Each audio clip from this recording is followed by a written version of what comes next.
ಗುರುವಿನ ಪಾದಾರವಿಂದಗಳಿಗೆ ವಂದಿಸುತ್ತಾ ನಮಸ್ತೆ ಸ್ನೇಹಿತರೆ, ಮತ್ತೊಮ್ಮೆ cook with Sai Keerthi YouTube ಚಾನೆಲ್ಗೆ ಸ್ವಾಗತ. ಭಾರತೀಯ ಪರಂಪರೆಯ ಅನುಸಾರ ಒಂದು ವಿಶಿಷ್ಟ ವ್ರತ ಬರುತ್ತೆ. ಪತ್ನಿ ತನ್ನ ಪತಿಯ ದೀರ್ಘಾಯುಷ್ಯಗಾಗಿ ಪ್ರಾರ್ಥನೆ ಮಾಡ್ತಾಳೆ. ಪ್ರೇಮ ಹಾಗೆ ಭಾವಪೂರ್ಣವಾಗಿ ಈ ವ್ರತದ ಪಾಲನೆ ಮಾಡ್ತಾಳೆ. ಈ ವ್ರತದ ಹೆಸರೇ ವಟಸಾವಿತ್ರಿಯ ವ್ರತ. ಯಮರಾಜನನ್ನೇ ಒಲಿಸಿಕೊಂಡು ತನ್ನ ಪತಿಯ ಪ್ರಾಣವನ್ನು ಮರಳಿ ಪಡೆದವಳು ಸತಿ ಸಾವಿತ್ರಿ. ಅವಳ ಹಾಗೆ ಆ ವಿಚಾರದ ಗೌರವಾರ್ಥವಾಗಿ ಇಂದಿಗೂ ಕೂಡ ಈ ವ್ರತದ ಆಚರಣೆ ಮಾಡಲಾಗುತ್ತೆ. ಪತಿಯ ಆಯುಷ್ಯಕ್ಕಾಗಿ ಹೆಂಡತಿ ಮಾಡುವ ವ್ರತ ಅಷ್ಟೇ ಅಲ್ಲ ಇದು. ವಟಸಾವಿತ್ರಿ ವ್ರತವು ಹೆಣ್ಣಿನ ಅಚಲ ನಂಬಿಕೆ, ಪ್ರೀತಿ, ಧೈರ್ಯ, ಆತ್ಮವಿಶ್ವಾಸ ಮತ್ತು ನಿಷ್ಠೆಯ ಭಕ್ತಿಯ ಪ್ರತೀಕವಾಗಿದೆ. ಯಮನನ್ನೇ ಎದುರಿಸಿ ತನ್ನ ಪತಿಯ ಜೀವವನ್ನು ಮರಳಿ ಪಡೆದ ಸಾವಿತ್ರಿಯ ಕತೆ ಕೇವಲ ಪುರಾಣವಷ್ಟೇ ಅಲ್ಲ, ಅದು ನಿಜವಾದ ಪ್ರೀತಿಯ ಶಕ್ತಿ ಎಷ್ಟು ಮಹತ್ತರವಾಗಿರುತ್ತೆ ಎಂಬುದನ್ನು ಸಾರುವ ದೈವಿಕ ಸಂದೇಶ ಕೂಡ ಆಗಿರುತ್ತೆ ಸ್ನೇಹಿತರೆ. ಇಂದಿಗೂ ಸಾವಿರಾರು ಮಹಿಳೆಯರು ಈ ವ್ರತವನ್ನು ಭಕ್ತಿಯಿಂದ ಆಚರಿಸುವುದು ಕುಟುಂಬದ ಸುಖ, ಶಾಂತಿ, ದೀರ್ಘ ಆಯುಷ್ಯ ಮತ್ತು ಅಖಂಡ ಸೌಭಾಗ್ಯಕ್ಕಾಗಿ. ಈ ಪವಿತ್ರ ವಟಸಾವಿತ್ರಿಯ ವ್ರತವನ್ನು ಇಂದಿಗೂ ಕೂಡ ನಾವೆಲ್ಲರೂ ಆಚರಿಸ್ತಾ ಇದ್ದೀವಿ. ಈ ವ್ರತದ ಆಚರಣೆಯನ್ನು ಕೆಲವು ಕಡೆ ಭಿನ್ನ ಭಿನ್ನವಾದ ದಿನಗಳಲ್ಲಿ ಮಾಡ್ತಾರೆ. ಕೆಲವರು ಜ್ಯೇಷ್ಠ ಮಾಸದ ಅಮಾವಾಸ್ಯೆಯಲ್ಲಿ ಮಾಡಿದರೆ, ಕೆಲವರು ಜ್ಯೇಷ್ಠ ಮಾಸದ ಹುಣ್ಣಿಮೆಯಲ್ಲಿ ಈ ವ್ರತದ ಆಚರಣೆಯನ್ನು ಮಾಡ್ತಾರೆ. ಒಂದು ವ್ರತವನ್ನು ಮಾಡ್ತಾ ಇದ್ದೀವಿ ಅಂದರೆ ಅದರ ಬಗ್ಗೆ ಪೂರ್ಣವಾದ ವಿವರಣೆಯೊಂದಿಗೆ, ಸರಳವಾದ ದೃಢ ವಿಶ್ವಾಸದ ಭಕ್ತಿಯೊಂದಿಗೆ ಆ ಪೂಜೆಯನ್ನು, ಆ ವ್ರತವನ್ನು ಆಚರಣೆ ಮಾಡಿದರೆ ಅದರದ್ದೇ ಆದ ವಿಶಿಷ್ಟವಾದ ಫಲವನ್ನು ನಾವು ಪಡ್ಕೊಳ್ಳೋಕ್ಕೆ ಸಾಧ್ಯ ಆಗುತ್ತೆ. ಈ ವ್ರತವನ್ನು ಭಾರತದ ವಿಭಿನ್ನ ಪ್ರದೇಶಗಳಲ್ಲಿ ಬೇರೆ ಬೇರೆ ದಿನಗಳಲ್ಲಿ ಈ ವ್ರತದ ಆಚರಣೆಯನ್ನು ಮಾಡಲಾಗುತ್ತೆ. ಉತ್ತರ ಭಾರತದಲ್ಲಿ ದಿಲ್ಲಿ ಅಥವಾ ಉತ್ತರ ಪ್ರದೇಶ, ಮಧ್ಯಪ್ರದೇಶ, ಬಿಹಾರ್, ಪಂಜಾಬ್, ಹರಿಯಾಣ ಇತ್ಯಾದಿ ಸ್ಥಾನಗಳಲ್ಲಿ ಈ ವ್ರತದ ಆಚರಣೆಯನ್ನು ಜ್ಯೇಷ್ಠ ಮಾಸದ ಅಮಾವಾಸ್ಯೆಯ ತಿಥಿಯಲ್ಲಿ ಆಚರಿಸಲಾಗುತ್ತೆ. ಪಶ್ಚಿಮ ಭಾರತದ ಅಂದರೆ ಮಹಾರಾಷ್ಟ್ರ, ಗುಜರಾತ್, ದಕ್ಷಿಣ ಭಾರತದ ಇನ್ನೂ ಕೆಲವು ಕಡೆ ಜ್ಯೇಷ್ಠ ಮಾಸದ ಹುಣ್ಣಿಮೆಯ ದಿನ ಆಚರಿಸಲಾಗುತ್ತೆ. ಉದ್ದೇಶ, ಭಾವನೆಗಳು, ನಿಯಮಗಳು, ಭಕ್ತಿ ಒಂದೇ ಇರುತ್ತೆ. ವ್ರತದ ಆಚರಣೆ ಕೂಡ ಒಂದೇ ರೀತಿ ಇರುತ್ತೆ. ಆದರೆ ಕೆಲವು ಕಡೆ ಹುಣ್ಣಿಮೆಯ ಕ್ಯಾಲೆಂಡರನ್ನು ಬಳಸಲಾಗುತ್ತೆ. ಅದರ ಪ್ರಕಾರ ಅವರು ಆಚರಣೆ ಸ್ವಲ್ಪ ಭಿನ್ನವಾದ ಸಮಯದಲ್ಲಿ ಮಾಡ್ತಾರೆ. ಅದೇ ಇನ್ನೂ ಕೆಲವು ಕಡೆ ಅಮಾತ್ಯ ಕ್ಯಾಲೆಂಡರ್ ಪ್ರಕಾರ ಅಮಾವಾಸ್ಯೆಯ ದಿನ ಈ ಒಂದು ಆಚರಣೆನೇ ಮಾಡಲಾಗುತ್ತೆ. ಎರಡರಲ್ಲೂ ಅಂತರ ಕಾಣಬಹುದು. ಆದರೆ ವ್ರತ ಹಾಗೆ ಭಕ್ತಿ, ಶ್ರದ್ಧೆ, ವಿಧಿ ಎಲ್ಲ, ಒಂದು ಉಪವಾಸ, ವ್ರತದ ಮಹಿಮೆ ಎಲ್ಲ ಒಂದೇ ರೀತಿ ಇರುತ್ತೆ. ನಿಮ್ಮ ಕಡೆ ಯಾವ ರೀತಿ ಆಚರಣೆ ಮಾಡ್ತಾರೋ ಆ ರೀತಿ ಆಚರಣೆ ಮಾಡಬೇಕಾಗತ್ತೆ. ಯಾಕಂದರೆ ನೀವು ಅದಕ್ಕೆ, ಆ ಪರಿಸರಕ್ಕೆ ಹೊಂದ್ಕೊಂಡಿರ್ತೀರ. ಹಾಗೆ ಜ್ಯೇಷ್ಠ ಮಾಸದ ಅಮಾವಾಸ್ಯೆಯಲ್ಲಿ ಈ ವ್ರತದ ಆಚರಣೆ ಇರುತ್ತೆ. ಪೂಜೆಯ ಶುಭ ಮುಹೂರ್ತವನ್ನು ನಾನು ತಿಳಿಸ್ತಾ ಇದ್ದೀನಿ. ನಾಳೆ 16ನೇ ತಾರೀಕು ಅಮಾವಾಸ್ಯೆಯಲ್ಲಿ ಮಾಡುವವರಿಗೆ, ಅಂದರೆ ಈ ಬಾರಿಯ ವಟಸಾವಿತ್ರಿಯ ವ್ರತ ಜ್ಯೇಷ್ಠ ಮಾಸದ ಅನುಸಾರ 2026 ಮೇ 16ನೇ ತಾರೀಕು ಶನಿವಾರ ಮಾಡಲಾಗುತ್ತೆ. ಈ ಬಾರಿಯ ಜ್ಯೇಷ್ಠ ಮಾಸದ ಅಮಾವಾಸ್ಯೆಯ ದಿನ ಶನಿ ಜಯಂತಿ ಕೂಡ ಇದೆ. ಇದು ಒಂದು ಸುಂದರ ಸಂಯೋಗವಾಗಿದೆ. ಅಮಾವಾಸ್ಯೆಯ ತಿಥಿಯ ಆರಂಭ ಆಗ್ತಾ ಇದೆ 2026 ಮೇ 16ನೇ ತಾರೀಕು ಶನಿವಾರ ಬೆಳಗ್ಗೆ 5:11 ಅಮಾವಾಸ್ಯೆಯ ತಿಥಿ ಶುರುವಾಗುತ್ತೆ. ಹಾಗೆ 2026 17ನೇ ತಾರೀಕು ಭಾನುವಾರ ಮಧ್ಯರಾತ್ರಿ 1:30 ಅಮಾವಾಸ್ಯೆಯ ತಿಥಿ ಮುಕ್ತಾಯವಾಗುತ್ತೆ. ಹಾಗಾಗಿ 2026 ಮೇ ತಿಂಗಳ 16ನೇ ತಾರೀಕು ಶನಿವಾರದ ದಿನವೇ ವಟಸಾವಿತ್ರಿ ವ್ರತದ ಆಚರಣೆಯನ್ನು ಮಾಡ್ತಿದ್ದೀವಿ. ಹಾಗಾದರೆ ಮೇ 16ನೇ ತಾರೀಕು ಶನಿವಾರ ಅಮಾವಾಸ್ಯೆಯ ದಿನ ಬ್ರಹ್ಮ ಮುಹೂರ್ತದ ಸಮಯ 4:07 ಶುರುವಾಗಿ 4:48 ಇರುತ್ತೆ.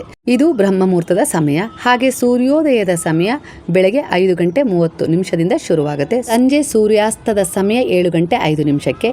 ಈ ದಿನ 5:30 ಭರಣಿ ನಕ್ಷತ್ರ ಇರುತ್ತೆ. ನಂತರ ಕೃತಿಕ ನಕ್ಷತ್ರ ಆರಂಭವಾಗುತ್ತೆ.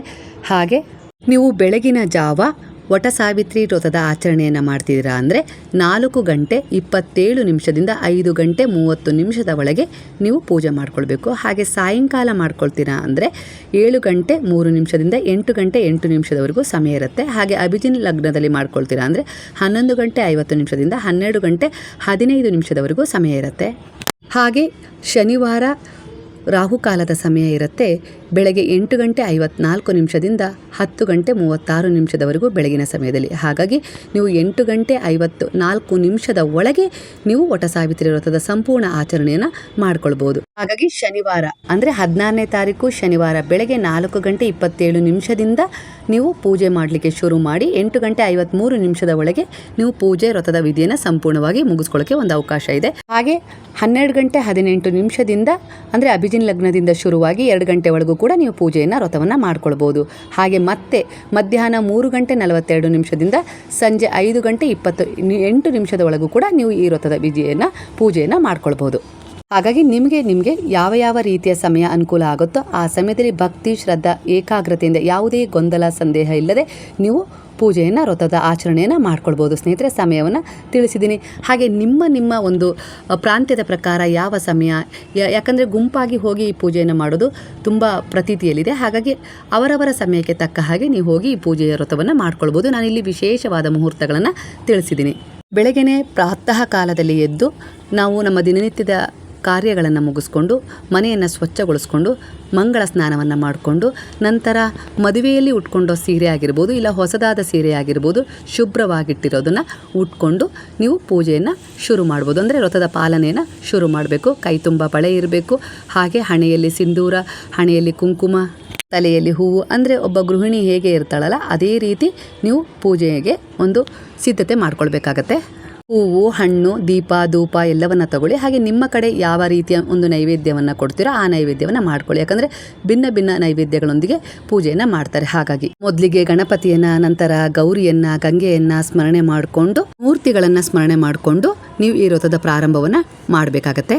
ವಟವೃಕ್ಷ ಇಲ್ಲ, ತುಂಬ ದೂರ ಇದೆ, ನಾವು ಮನೆಯಲ್ಲೇ ಹೇಗೆ ಪೂಜೆ ಮಾಡ್ಕೊಳ್ಬೇಕು? ಯಾಕಂದರೆ ನಮಗೆ ಈ ವ್ರತ ಮಾಡಲಿಕ್ಕೆ ತುಂಬ ಮನಸ್ಸಿದೆ, ಆದರೆ ದೂರ ಹೋಗಲಿಕ್ಕೆ ಆಗೋದಿಲ್ಲ. ಯಾಕಂದರೆ ನಾವು ಸಿಟಿಯಲ್ಲಿದ್ದೀವಿ, ಏನು ಮಾಡಬೇಕು ಅನ್ನೋದಾದರೆ ನೀವು ಹಿಂದಿನ ದಿನವೇ ಅಂದರೆ ಶುಕ್ರವಾರದ ದಿನವೇ ಆ ವಟವೃಕ್ಷದ ಬಳಿಗೆ ಹೋಗಿ ಒಂದು ಪ್ರಾರ್ಥನೆಯನ್ನು ಮಾಡಿಕೊಂಡು ಸ್ವಲ್ಪ ನೀರನ್ನು ಆ ಬುಡಕ್ಕೆ ಹಾಕಿ, ನಾನು ನಿಮ್ಮ ವೃಕ್ಷದ ಪೂಜೆಯನ್ನು ಮಾಡಬೇಕು ನನ್ನ ಪತಿಯ ಆರೋಗ್ಯಕ್ಕಾಗಿ ಹಾಗೆ ಸೌಭಾಗ್ಯಕ್ಕಾಗಿ ಅಂಥೇಳಿ ಒಂದು ಸಂಕಲ್ಪವನ್ನು ಮಾಡ್ಕೊಂಡಿದ್ದೀನಿ. ಹಾಗಾಗಿ ನಿಮ್ಮ ಮರದ ಒಂದು ಟೊಂಗೆಯನ್ನು ನಾನು ತೊಗೊಂಡು ಹೋಗ್ತೀನಿ ಅಂತ ಹೇಳಿ ಪ್ರಾರ್ಥನೆಯನ್ನು ಮಾಡಿಕೊಂಡು ನೀವು ಆ ಟೊಂಗೆಯನ್ನು ಕಿತ್ಕೊಂಡು ಬಂದು ಅದನ್ನು ನೀವು ಒಂದು ಪಾಟಲ್ಲಿ ನೆಟ್ಟು ಇಟ್ಕೊಳ್ಬೇಕು. ಮಾರನೇ ದಿನ ಬೆಳಗ್ಗೆ ನಿಮಗೆ ಬ್ರಾಹ್ಮಿ ಮುಹೂರ್ತದಲ್ಲಿ ಪೂಜೆ ಮಾಡಲಿಕ್ಕೆ, ಇಲ್ಲ ಶನಿವಾರ ನಾನು ಯಾವೆಲ್ಲ ಮುಹೂರ್ತಗಳನ್ನು ತಿಳಿಸಿದ್ದೀನಲ್ಲ ಆ ಸಮಯದಲ್ಲಿ ಪೂಜೆ ಮಾಡ್ಕೊಳ್ಳೋಕೆ ಅನುಕೂಲ ಆಗುತ್ತೆ.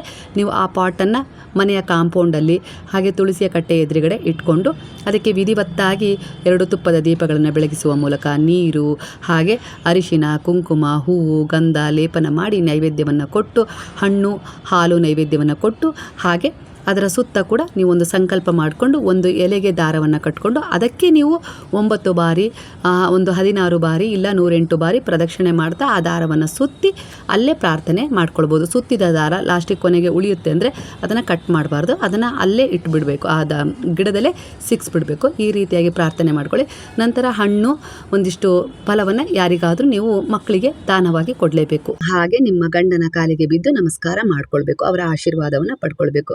ಅವರ ಅಭಿವೃದ್ಧಿಗೋಸ್ಕರ, ಅವರ ಶ್ರೇಯಸ್ಸಿಗೋಸ್ಕರ ನೀವು ಒಂದು ಪ್ರಾರ್ಥನೆಯನ್ನು ಮಾಡಿದಿರ, ಒಂದು ಸಂಕಲ್ಪವನ್ನು ಮಾಡಿದಿರ ಅಂದರೆ ಖಂಡಿತವಾಗಿ ಈ ವ್ರತ ಸಂಪನ್ನಗೊಳ್ಳುತ್ತೆ. ಆ ದಿನ ಪೂರ್ತಿ ಉಪವಾಸ ಇರಬೇಕು. ಹಾಲು ಹಣ್ಣು ಸೇವನೆ ಮಾಡ್ಬೋದು, ನೀರು ಕುಡಿಬೋದು. ಹಾಗೆ ಸಂಜೆ ಅಡುಗೆಯನ್ನು, ನಿಮಗೆ ಇಷ್ಟವಾದ ಅಡುಗೆಯನ್ನು ತಯಾರು ಮಾಡಿ ಮನದೇವರಿಗೆ, ಕುಲದೇವರಿಗೆ ಅರ್ಪಣೆ ಮಾಡಿ ನಂತರ ನೀವು ಭೋಜನವನ್ನು ಮಾಡಬಹುದು. ಈ ರೀತಿಯಾಗಿರುತ್ತೆ ಈ ಒಂದು ವ್ರತದ ಒಂದು ನಿಯಮ. ನಿಮ್ಮ ಒಂದು ಪ್ರಾಂತ್ಯಗಳಿಗೆ ಅನುಸಾರವಾಗಿ ನಿಯಮಗಳು ಇದ್ದೇ ಇರ್ತವೆ. ಅದರಲ್ಲಿ ನನಗೆ ಎಷ್ಟು ಸಾಧ್ಯನೋ ಅಷ್ಟು ಇಲ್ಲಿ ನಿಮಗೆ ಮುಹೂರ್ತ ಆಗಿರ್ಬೋದು, ಪೂಜಾ ವಿಧಾನ ಸರಳವಾಗಿ ಹೇಗೆ ಮಾಡ್ಕೊಳ್ಬೇಕು ಅನ್ನೋದನ್ನು ತಿಳಿಸಿದ್ದೀನಿ. ಮದುವೆ ಆದ ದಿನ ಸೀರೆ ಉಟ್ಕೊಂಡಿರ್ತೀರಲ್ಲ ಆ ಸೀರೆ ಉಟ್ಕೊಂಡ್ರೆ ಒಳ್ಳೆಯದು ಪೂಜೆಗೆ ಹೋಗಬೇಕಾದ್ರೆ.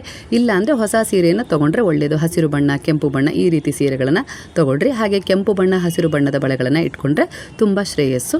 ವ್ರತವನ್ನು ಪಾಲಿಸ್ತಾ ಇದ್ದೀರಾ, ಪೂಜೆ ಮಾಡ್ತಾ ಇದ್ದೀರಾ ಅಂದರೆ ಹಣೆಯಲ್ಲಿ ಕುಂಕುಮ, ತಲೆಯಲ್ಲಿ ಅಂದರೆ ಮುಡಿಯಲ್ಲಿ ಹೂವು, ಕೈಯಲ್ಲಿ ಬಳೆ, ಕಾಲಲ್ಲಿ ಕಾಲು ಸುತ್ತು, ಗೆಜ್ಜೆ ಇವೆಲ್ಲ ಇರಬೇಕು. ಅಂದರೆ ಅವೆಲ್ಲ ಒಂದು ಮುತ್ತೈದೆಯರ ಲಕ್ಷಣಗಳಾಗಿರ್ತವೆ. ಹಾಗಾಗಿ ನಿಮ್ಮ ಊರಲ್ಲಿ ವಟವೃಕ್ಷವಿದೆ ಅಂದರೆ ನೀವು ಅಲ್ಲಿಗೆ ಹೋಗಿ ಬೆಳಗ್ಗೆ ಬ್ರಾಹ್ಮಿ ಮುಹೂರ್ತದಲ್ಲಿ, ಸಂಜೆ ಸಮಯದಲ್ಲಿ, ಹಾಗೆ ನಾನು ಮಧ್ಯಾಹ್ನದ ಮುಹೂರ್ತಗಳನ್ನು ಹೇಳಿದ್ದೀನಲ್ಲ, ಅಭಿಜಿನ್ ಮುಹೂರ್ತ, ಹಾಗೆ 3 ಗಂಟೆ ಸಮಯದಲ್ಲಿ ಹೇಳಿದ್ದೀನಲ್ಲ ಆ ಸಮಯದಲ್ಲಿ ನೀವು ಹೋಗಿ ಅಲ್ಲೇ ನೇರವಾಗಿ ಪೂಜೆ ಮಾಡ್ಕೊಂಡು ಬರ್ಬೋದು. ಸಂಜೆ ಸಮಯ ಕೂಡ ನೀವು ಮಾಡ್ಕೊಂಡು ಬರ್ಬೋದು. ಬೆಳಗಿಂದ ಉಪವಾಸ ಇದ್ದು ಮನೆಯಲ್ಲಿ ಪೂಜೆ ಪುನಸ್ಕಾರ ಮಾಡಿಕೊಂಡು ನೀವು ಉಪವಾಸ ಇದ್ದು ಸಂಜೆ ಸಮಯದಲ್ಲೂ ಕೂಡ ಆ ವಟವೃಕ್ಷದ ಬಳಿ ಹೋಗಿ ಪೂಜೆಯನ್ನು ಮುಗಿಸ್ಕೊಂಡು ಬರ್ಬೋದು. ನೈವೇದ್ಯ ಏನು ಮಾಡ್ಕೊಂಡು ಹೋಗಿರ್ತಾರೆ ಅದನ್ನು ಅರ್ಪಣೆ ಮಾಡಿ ಬಂದು ನೀವು ವ್ರತವನ್ನು ಅಂತ್ಯ ಮಾಡ್ಕೊಳ್ಬೋದು. ಈ ರೀತಿ ಕೂಡ ಇರುತ್ತೆ.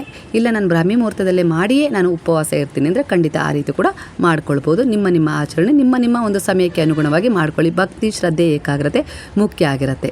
ವಟವೃಕ್ಷ ಇಲ್ಲ, ತುಂಬ ದೂರದಲ್ಲಿದೆ, ಆದರೆ ಮಾಡಬೇಕು ಅನ್ನೋ ಆಸೆ ಇದೆ ಎಂದರು ನಾನು ಹೇಳಿದ್ನಲ್ಲ ಆ ಮರದ ಬಳಿ ಹೋಗಿ ಇವತ್ತೇ ಒಂದು ಟೊಂಗೆಯನ್ನು ಕಿತ್ತು ತಂದು ಇಟ್ಕೊಂಡು ಪಾಟಲ್ಲಿ ಹಾಕಿ ಇಟ್ಕೊಳ್ಳಿ. ನಂತರ ಬೆಳಗ್ಗೆ ಅದನ್ನು ಪೂಜೆ ಮಾಡಿ ನಂತರ ಅದನ್ನು ಭಾನುವಾರದ ಮಧ್ಯಾಹ್ನದ ನಂತರ ಅಮಾವಾಸ್ಯೆ ಮುಗಿಯುತ್ತಲ್ಲ ಆ ನಂತರ ಅದನ್ನು ಒಂದು ವಿಸರ್ಜನೆ ಮಾಡಿ ಅದನ್ನು ತೊಗೊಂಡೋಗಿ ನದಿಯಲ್ಲಿ ಇಲ್ಲ ಅಂದರೆ ಯಾವುದಾದ್ರೂ ಹೂವಿನ ಗಿಡದ ಪಾಟಲ್ಲಿ ಗೊಬ್ಬರವಾಗಿ ಒಂದು ಸ್ವಲ್ಪ ಮಣ್ಣನ್ನು ತೆಗೆದು ಅದರಲ್ಲಿ ಮುಚ್ಚಿ ಬಳಸ್ಬೋದು. ಈ ರೀತಿ ಅದನ್ನು ವಿಸರ್ಜನೆ ಮಾಡ್ಬೋದು ಸ್ನೇಹಿತರೆ, ಇಲ್ಲ ಹರಿಯುವ ನೀರಲ್ಲಿ ವಿಸರ್ಜನೆ ಮಾಡ್ಬೋದು. ಹಾಗಾದರೆ ಈಗ ವಟ ಸಾವಿತ್ರಿಯ ಕಥೆಯನ್ನು ಕೇಳುವ ಮೂಲಕ ಈ ವ್ರತದ ಒಂದು ಪರಿಪಾಲನೆಯ ಒಂದು ಸಮಾಪ್ತಿಯನ್ನು ಮಾಡ್ಕೊಳ್ಳೋಣ. ಹಾಗಾದರೆ ಪುರಾಣಗಳಲ್ಲಿ ವಿಶೇಷವಾಗಿ ಮಹಾಭಾರತದ ವನಪರ್ವದಲ್ಲಿ ವಿವರವಾಗಿ ಬರುತ್ತೆ. ಈ ಒಂದು ಸ್ತ್ರೀಯೊಬ್ಬಳ ಭಕ್ತಿ, ಧೈರ್ಯ ಮತ್ತು ಪತಿಯ ಮೇಲಿನ ಅಚಲ ಪ್ರೀತಿಯಿಂದ ಯಮನನ್ನೇ ಗೆದ್ದು ಗಂಡನ ಪ್ರಾಣವನ್ನು ಮರಳಿ ತಂದ ದೈವಿಕ ಕಥೆ ಇದು. ಒಂದಾನೊಂದು ಕಾಲದಲ್ಲಿ ಮದ್ರ ದೇಶವನ್ನು ಆಳ್ತಾ ಇರ್ತಾನೆ ಧರ್ಮನಿಷ್ಠ ರಾಜನಾದ ಅಶ್ವಪತಿ. ಅವನಿಗೆ ಎಲ್ಲ ರೀತಿಯ ಐಶ್ವರ್ಯ ಇದ್ದರೂ ಕೂಡ ಸಂತಾನ ಭಾಗ್ಯನೇ ಇರೋದಿಲ್ಲ. ಇದರಿಂದ ರಾಜ ಮತ್ತು ರಾಣಿ ತುಂಬ ದುಃಖಿತರಾಗಿರ್ತಾರೆ. ಅವರು ಹಲವು ವರ್ಷಗಳ ಕಾಲ ದೇವಿಯ ಆರಾಧನೆಯನ್ನು ಮಾಡ್ತಾರೆ. ದೇವಿಯನ್ನು ಭಕ್ತಿಯಿಂದ ಪೂಜಿಸಿ ಸಂತಾನಕ್ಕಾಗಿ ತಪಸ್ಸನ್ನು ಮಾಡ್ತಾರೆ. ರಾಜನ ಭಕ್ತಿಗೆ ಸಂತೋಷಗೊಂಡ ದೇವಿ ಪ್ರತ್ಯಕ್ಷಳಾಗಿ ಆಶೀರ್ವದಿಸಿ ಹೇಳ್ತಾಳೆ, ನಿನಗೆ ಅಪರೂಪದ ಗುಣಗಳನ್ನೊಳಗೊಂಡ ದಿವ್ಯ ಕನ್ಯೆ ಜನಿಸ್ತಾಳೆ. ಸ್ವಲ್ಪ ದಿನಗಳಲ್ಲಿ ರಾಜನಿಗೆ ಸುಂದರ ಮಗಳು ಜನಿಸ್ತಾಳೆ. ದೇವಿಯ ಆಶೀರ್ವಾದದಿಂದ ಜನಿಸಿದ್ದರಿಂದ ಅವಳಿಗೆ ಸಾವಿತ್ರಿ ಅಂತ ಹೇಳಿ ನಾಮಕರಣ ಮಾಡಲಾಗುತ್ತೆ. ಹಾಗೆ ಅಪಾರ ಸೌಂದರ್ಯ, ಜ್ಞಾನ, ವಿನಯ, ಧರ್ಮ ಮತ್ತು ಪತಿವ್ರತೆಯ ಗುಣಗಳಿಂದ ಬೆಳೀತಾ ಇರ್ತಾಳೆ ಆ ಸಾವಿತ್ರಿ. ಅವಳ ತೇಜಸ್ಸು ದೇವಿಯಂತಿತ್ತು. ಅನೇಕ ರಾಜಕುಮಾರರು ಅವಳನ್ನು ವಿವಾಹ ಆಗಲು ಬಯಸಿದರೂ ಸಾವಿತ್ರಿಯ ಮಹಿಮೆ ನೋಡಿ ಯಾರಿಗೂ ಮುಂದೆ ಬರಲು ಧೈರ್ಯವಾಗಲಿಲ್ಲ. ಈಗ ಸಾವಿತ್ರಿಯ ತಂದೆ ಅಶ್ವಪತಿ ಸಾವಿತ್ರಿಗೆ ಹೇಳ್ತಾರೆ, ಮಗಳೇ, ನೀನೇ ನಿನ್ನ ಜೀವನ ಸಂಗಾತಿಯನ್ನು ಆರಿಸು ಅಂತ ಹೇಳಿ. ಒಂದು ದಿನ ಸಾವಿತ್ರಿ ಯಾತ್ರೆಗೆ ಹೊರಡ್ತಾಳೆ. ಅರಣ್ಯದಲ್ಲಿ ವಾಸಿಸುತ್ತಿದ್ದ ಧರ್ಮಾತ್ಮ ರಾಜಕುಮಾರನಾದ ಸತ್ಯವಾನನನ್ನು ಕಾಣ್ತಾಳೆ. ಸತ್ಯವಂತನು ದಿವ್ಯ ಗುಣಗಳನ್ನೊಳಗೊಂಡವನಾಗಿದ್ದ ಆತನ ತಂದೆ ದ್ಯುಮ್ನತಸೇನ ತನ್ನ ರಾಜ್ಯ ಕಳೆದುಕೊಂಡು ಅರಣ್ಯದಲ್ಲಿ ವಾಸಿಸ್ತಾ ಇರ್ತಾನೆ. ಸಾವಿತ್ರಿ ಸತ್ಯವಂತನನ್ನೇ ತನ್ನ ಪತಿಯಾಗಿ ಆರಿಸಿಕೊಳ್ತಾಳೆ. ಸಾವಿತ್ರಿ ತನ್ನ ನಿರ್ಧಾರವನ್ನು ಅರಮನೆಗೆ ತಿಳಿಸಿದಾಗ ಅಲ್ಲಿದ್ದ ನಾರದ ಮಹರ್ಷಿಗಳು, ಸತ್ಯವಂತನು ಎಲ್ಲ ಗುಣಗಳನ್ನು ಹೊಂದಿದ್ದಾನೆ, ಆದರೆ ಅವನ ಆಯುಷ್ಯು ಕೇವಲ 1 ವರ್ಷ ಮಾತ್ರ ಉಳಿದಿದೆ ಅಂತ ಹೇಳ್ತಾರೆ. ಈ ಮಾತು ಕೇಳಿ ರಾಜ ಅಶ್ವಪತಿ ಭಯಕೊಳ್ತಾರೆ. ಆದರೆ ಸಾವಿತ್ರಿ ಶಾಂತವಾಗಿ ಹೇಳ್ತಾಳೆ, ಒಮ್ಮೆ ಮನಸ್ಸಿನಲ್ಲಿ ಆರಿಸಿಕೊಂಡ ಪತಿಯನ್ನು ಮತ್ತೆ ಬದಲಾಯಿಸುವುದು ಧರ್ಮವಲ್ಲ. ಅವಳ ದೃಢ ನಿಶ್ಚಯ ನೋಡಿ ಎಲ್ಲರೂ ಆಶ್ಚರ್ಯಪಡ್ತಾರೆ. ಸಾವಿತ್ರಿ ಸತ್ಯವಂತನನ್ನು ವಿವಾಹವಾಗಿ ಅರಣ್ಯದಲ್ಲಿ ಸರಳ ಜೀವನ ನಡೆಸತೊಡಗ್ತಾಳೆ. ದಿನಗಳು ಕಳೆಯುತ್ತಾ ನಾರದರು ಹೇಳಿದ ದಿನ ಸಮೀಪಿಸುತ್ತೆ. ಆ ದಿನ ಬರುವ ಮುನ್ನ ಸಾವಿತ್ರಿ 3 ದಿನಗಳ ಕಠಿಣ ಉಪವಾಸವಿಟ್ಟು ದೇವರನ್ನು ಪ್ರಾರ್ಥಿಸಿರ್ತಾಳೆ. ಆ ದಿನವೇ ಇಂದಿನ ವಟ ಸಾವಿತ್ರಿ ವ್ರತದ ಮೂಲ ಅಂತ ಹೇಳಲಾಗುತ್ತೆ. ಹಾಗಾಗಿ ನಿರ್ದಿಷ್ಟ ದಿನ ಸತ್ಯವಂತನು ಮರ ಕಡಿಯಲು ಕಾಡಿಗೆ ಹೋಗ್ತಾನೆ. ಸಾವಿತ್ರಿಯು ಅವನ ಜೊತೆ ಹೋಗ್ತಾಳೆ. ಅರಣ್ಯದಲ್ಲಿ ದೊಡ್ಡ ವಟವೃಕ್ಷದ ಕೆಳಗೆ ಹೋಗುತ್ತಿದ್ದಂತೆ ಸತ್ಯವಂತನಿಗೆ ತೀವ್ರ ತಲೆನೋವು ಬಂದು ಸಾವಿತ್ರಿಯ ಮಡಿಲಲ್ಲಿ ತಲೆ ಇಟ್ಟು ಮಲಗಿಬಿಡ್ತಾನೆ. ಸ್ವಲ್ಪ ಕ್ಷಣಗಳಲ್ಲಿ ಅವನ ಪ್ರಾಣ ಹೋಗ್ಬಿಡುತ್ತೆ. ಅದೇ ಸಮಯದಲ್ಲಿ ಧರ್ಮರಾಜನು ಪ್ರತ್ಯಕ್ಷರಾಗ್ತಾರೆ. ಸತ್ಯವಂತನ ಪ್ರಾಣವನ್ನು ತೆಗೆದುಕೊಂಡು ಹೊರಟಾಗ ಸಾವಿತ್ರಿಯು ಅವರ ಹಿಂದೆ ನಡೆದು ಹೋಗಲು ಶುರು ಮಾಡ್ತಾಳೆ. ಯಮರಾಜನು ಹೇಳ್ತಾನೆ, ಮಾನವಳೆ, ಇಷ್ಟರವರೆಗೆ ಮಾತ್ರ ಬಾ, ಹಿಂದಿರುಗು ಅಂತ ಹೇಳಿ. ಆದರೆ ಸಾವಿತ್ರಿ ಧರ್ಮ ಮತ್ತು ಭಕ್ತಿ ಮತ್ತು ಪತಿಯ ಮೇಲಿನ ಪ್ರೀತಿಯ ಬಗ್ಗೆ ದೈವಿಕ ಮಾತುಗಳನ್ನು ಆಡತೊಡಗ್ತಾಳೆ. ಅವಳ ಜ್ಞಾನ ಮತ್ತು ಪತಿವ್ರತೆಯ ಶಕ್ತಿಗೆ ಮೆಚ್ಚಿದ ಯಮನು ಹೇಳ್ತಾನೆ, ನಿನ್ನ ಗಂಡನ ಪ್ರಾಣ ಬಿಟ್ಟರೆ ಬೇರೆ ಯಾವ ವರ ಬೇಕಾದರೂ ಕೇಳು, ನಾನು ಕೊಡುತ್ತೇನೆ ಅಂತ ಹೇಳ್ತಾನೆ. ಸಾವಿತ್ರಿ ತುಂಬ ಜಾಣ್ಮೆಯಿಂದ ವರಗಳನ್ನು ಕೇಳ್ತಾಳೆ. ತನ್ನ ಅತ್ತೆ ಮಾವರಿಗೆ ಕಳೆದು ಹೋದ ರಾಜ್ಯ, ಹಾಗೆ ನನ್ನ ಮಾವನಿಗೆ ಕಣ್ಣು ಮರಳಿ ಬರಬೇಕು ಅಂತ ಹೇಳಿ ಕೇಳ್ತಾಳೆ. ಹಾಗೆ ತನ್ನ ತಂದೆ ರಾಜ ಅಶ್ವಪತಿಗೆ ಇನ್ನೊಂದು ಸಂತಾನ ಆಗಬೇಕು ಅಂತಲೂ ಕೇಳ್ತಾಳೆ. ತಾನು ಸತ್ಯವಂತನಿಂದ ಸಂತಾನವನ್ನು ಪಡೆಯುವಂಥ ಆಶೀರ್ವಾದ ಕೇಳ್ತಾಳೆ. ಈ 3 ವರಗಳನ್ನು ಕೇಳ್ತಾಳೆ. ಯಮನು ಎಲ್ಲ ವರಗಳನ್ನು ನೀಡ್ತಾರೆ. ಆದರೆ ಸ್ವಲ್ಪ ಹೊತ್ತಿನ ನಂತರ ಯಮನು ಅರ್ಥ ಮಾಡ್ಕೊಳ್ತಾರೆ, ಸತ್ಯವಂತನಿಲ್ಲದೆ ಸಾವಿತ್ರಿಗೆ ಸಂತಾನ ಭಾಗ್ಯ ಹೇಗೆ ಸಾಧ್ಯ? ಸಾವಿತ್ರಿಯ ಭಕ್ತಿ, ಬುದ್ಧಿವಂತಿಕೆ ಮತ್ತು ಪತಿವ್ರತೆಯ ಶಕ್ತಿಗೆ ಯಮಧರ್ಮರಾಜನು ಮಣಿತಾನೆ. ಕೊನೆಗೆ ಯಮನು ಹೇಳ್ತಾರೆ, ಸಾವಿತ್ರಿಯೇ, ನಿನ್ನಂತಹ ಪತಿವ್ರತೆ ಲೋಕದಲ್ಲಿ ಅಪರೂಪ. ನಿನ್ನ ಭಕ್ತಿ ನನ್ನನ್ನೇ ಗೆದ್ದಿದೆ ಎಂದು ಆ ಯಮರಾಜರು ಸತ್ಯವಂತನ ಪ್ರಾಣವನ್ನು ಮರಳಿ ನೀಡ್ತಾರೆ. ಅಷ್ಟರಲ್ಲಿ ಸತ್ಯವಂತನು ಮತ್ತೆ ಜೀವಂತನಾಗಿ ಎದ್ದೇಳ್ತಾನೆ. ನಂತರ ಅವನ ತಂದೆಗೆ ರಾಜ್ಯ ಮರಳಿ ಬರುತ್ತೆ. ಎಲ್ಲರೂ ಸಂತೋಷದಿಂದ ಜೀವನ ನಡೆಸ್ತಾರೆ. ವಟವೃಕ್ಷವನ್ನು ಹಿಂದೂ ಧರ್ಮದಲ್ಲಿ ಅಮರತ್ವ, ದೀರ್ಘಾಯುಷ್ಯು ಮತ್ತು ಕುಟುಂಬದ ಸಂಕೇತವಾಗಿ ಕಾಣ್ತಾರೆ. ಅದಕ್ಕಾಗಿ ವಿವಾಹಿತ ಸ್ತ್ರೀಯರು ವಟವೃಕ್ಷಕ್ಕೆ ಪೂಜೆ ಮಾಡಿ ದಾರ ಕಟ್ಟಿ ಪತಿಯ ದೀರ್ಘಾಯುಷ್ಯಕ್ಕಾಗಿ ಪ್ರಾರ್ಥನೆ ಮಾಡೋದು. ಪತಿವ್ರತೆಯ ಶಕ್ತಿ ದೇವತೆಗಳನ್ನು ಕೂಡ ಮಣಿಸುತ್ತೆ. ನಿಷ್ಠೆ, ಧರ್ಮ ಮತ್ತು ಭಕ್ತಿ ಎಂದಿಗೂ ವ್ಯರ್ಥ ಆಗೋದಿಲ್ಲ. ಸತ್ಯವಾದ ಪ್ರೀತಿ ಮರಣವನ್ನೂ ಕೂಡ ಜಯಿಸಬಲ್ಲದು. ಮಹಿಳೆಯ ಧೈರ್ಯ ಮತ್ತು ಭಕ್ತಿ ಕುಟುಂಬವನ್ನು ಕಾಪಾಡುತ್ತದೆ.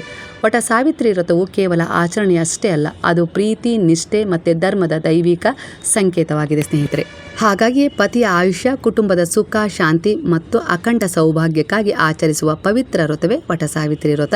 ಯಾವುದೇ ವ್ರತವನ್ನು ನಾವು ಮಾಡಬೇಕಾದ್ರೂ ಅದರಲ್ಲಿ ಗೊಂದಲ ಇರಬಾರ್ದು, ಸಂದೇಹ ಇರಬಾರ್ದು, ಹಾಗೆ ಅದರಲ್ಲಿ ಒಂದು ಹಿಡಿತ ಇರಬಾರ್ದು. ಯಾವ ರೀತಿ ಇರಬೇಕು ಅಂದರೆ ಮನಸ್ಸಿನ ಮೇಲೆ ಹಿಡಿತಾ ಇರಬೇಕು. ಹಾಗೆ ಮಾಡಬೇಕು, ಹೀಗೆ ಮಾಡಬೇಕು, ಬೇರೆಯವರು ಹಾಗೆ ಮಾಡ್ತಾರೆ, ಹೀಗೆ ಮಾಡ್ತಾರೆ ಅನ್ನುವ ರೀತಿಯಲ್ಲಿ ನಿಮ್ಮ ಪೂಜೆನ ಇನ್ನೊಬ್ಬರ ಪೂಜೆಯ ಜೊತೆ ಹೋಲಿಕೆ ಮಾಡ್ಕೊಳ್ಳೋದು ಬೇಡ. ನಿಮ್ಮ ಭಕ್ತಿ, ನಿಮ್ಮ ಶಕ್ತಿ, ನಿಮ್ಮ ದೃಢ ವಿಶ್ವಾಸ, ನಂಬಿಕೆಗೆ ಅನುಸಾರವಾಗಿ, ನಿಷ್ಠೆಯ ಪ್ರಾಮಾಣಿಕ ಭಕ್ತಿಯ ಅನುಸಾರವಾಗಿ ನೀವು ಸರಳವಾಗಿ ಪೂಜೆ ಮಾಡಿಕೊಂಡ್ರೂ ಆಯಿತು. ಖಂಡಿತ ಆ ಭಗವಂತನ ಅನುಗ್ರಹ, ಆಶೀರ್ವಾದ ಸಿಗುತ್ತೆ. ಮದುವೆಯಲ್ಲಿ ಬಳಸಿದ ಸೀರೆ ಇಲ್ಲ ಹೊಸ ಸೀರೆಯನ್ನು ತಗೊಳ್ಳೋಕ್ಕಾಗಲ್ಲ ಅಂದರೆ ನಿಮ್ಮ ಹತ್ರ ಇರುವ ಒಂದು ಸೀರೆಯನ್ನು ಶುದ್ಧವಾಗಿ ತೊಳೆದು ಎತ್ತಿಟ್ಕೊಳ್ಳಿ, ಅದನ್ನೇ ಬಳಸಿ ಪೂಜೆ ಮಾಡಿ. ನಿಮ್ಮ ಮನೆಯಲ್ಲಿರುವ ಶುದ್ಧ ನೀರು, ಹೂಗಳು, ಹಾಗೆ ನಿಮ್ಮ ಕೈಲಾದ ಒಂದು ನೈವೇದ್ಯವನ್ನು ಅರ್ಪಣೆ ಮಾಡಿ ನೀವು ಒಂದು ದಾರದ ಉಂಡೆಯನ್ನು ತೊಗೊಳ್ಬೇಕು. ಅದಕ್ಕೆ ಕೇವಲ 10 ರೂಪಾಯಿ ಇರುತ್ತೆ. ತೊಗೊಂಡ್ರೆ ಅದನ್ನು 9 ಇಲ್ಲ 8, 108 ಆಗಲಿಲ್ಲ ಅಂದರೆ 8 ಬಾರಿ ಸುತ್ತಿಸಿದರೂ ಸಾಕು, ಇಲ್ಲ 16 ಬಾರಿ ಸುತ್ತಿಸಿದರೂ ಸಾಕು. 8 ಬಾರಿನೇ ಶ್ರೇಷ್ಠ. ಯಾಕಂದರೆ ಶನಿವಾರದ ದಿನ ಈ ವ್ರತದ ಆಚರಣೆ ಬಂದಿದೆ, ಅದರ ಜೊತೆ ಇವತ್ತು ಶನಿ ಜಯಂತಿ ಕೂಡ ಇದೆ. ಎರಡೂ ವಿಚಾರಗಳು ಸಂಯೋಗಗೊಳ್ತಾ ಇರೋದ್ರಿಂದ ಇಲ್ಲಿ ನಿಮಗೆ ಕರ್ಮದ ಅಧಿಪತಿಯಾದ ಶನಿದೇವರ ಅನುಗ್ರಹ, ಆಶೀರ್ವಾದ ಕೂಡ ಸಿಗುತ್ತೆ. ಅವರನ್ನು ಪ್ರಾರ್ಥನೆ ಮಾಡ್ಕೊಳ್ಳಿ. ಹಾಗೆ ನಿಮ್ಮ ಒಂದು ಒಳ್ಳೆಯ ಜೀವನ ಒಂದು ಯಾವ ರೀತಿ ಇರಬೇಕು ಅನ್ನೋದನ್ನು ಕೂಡ ಮನದಲ್ಲಿ ಸಂಕಲ್ಪ ಮಾಡಿಕೊಂಡು ಭಗವಂತನಲ್ಲಿ ಶರಣಾಗಿ ಪೂಜೆಯನ್ನು ಮಾಡ್ಕೊಳ್ಳಿ. ಖಂಡಿತ ಒಳ್ಳೆಯದಾಗುತ್ತೆ ಸ್ನೇಹಿತರೆ. ಮಾಹಿತಿ ಇಷ್ಟವಾಗಿದೆ ಅಂತ ಹೇಳಿ ಅಂದ್ಕೊಂಡಿದ್ದೀನಿ. ಶೇರ್ ಮಾಡಬೇಕು ಯಾರಿಗಾದರೂ ಅನಿಸಿದರೆ ಶೇರ್ ಮಾಡಿ. ಮತ್ತೊಂದು ಇಂಥದ್ದೇ ಅದ್ಭುತ ಮಾಹಿತಿಯೊಂದಿಗೆ ಬರ್ತೀನಿ. ಅಲ್ಲಿವರೆಗೂ ನಮಸ್ತೆ.